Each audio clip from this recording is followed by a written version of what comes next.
Charles-Alexandre Lesueur. Charles-Alexandre Lesueur naît au Havre en 1778. À 21 ans, il part pour le voyage de découverte aux terres australes. Comme aide-canonnier et dessinateur du journal personnel du commandant Baudin. Lors de la première escale à l'île Maurice, les 3 dessinateurs embarqués démissionnent.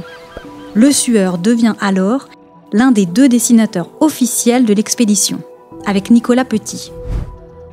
Il est formé au dessin animalier par le zoologiste François Perron.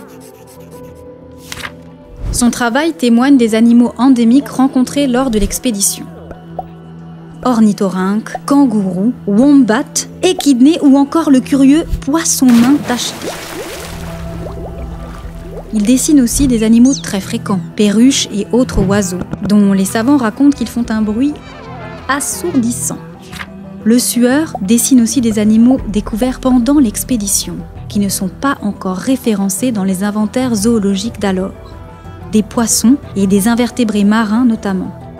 Après le retour de l'expédition, Charles-Alexandre Lesueur et François Perron seront tous 2 chargés de la publication de ces résultats. Perron raconte, Lesueur illustre. Très affaibli par l'expédition, Petit décède très tôt après le retour du voyage. Le premier tome est publié en 1807. Un exemplaire est remis à Bonaparte en main propre. En 1809, Lesueur et Perron voyagent sur la Côte d'Azur et poursuivent leur travail sur les méduses, animaux encore mal connus. Jusqu'à la mort prématurée de Perron l'année suivante. En 1815, Lesueur est engagé pour 2 ans comme dessinateur naturaliste par William McClure, un géologue et homme d'affaires vivant aux États-Unis.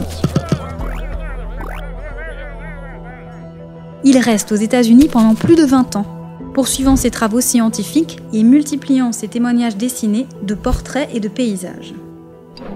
Revenu en France en 1837, Lesueur s'installe à Sainte-Adresse et se consacre à la paléontologie du Cap de la Hève.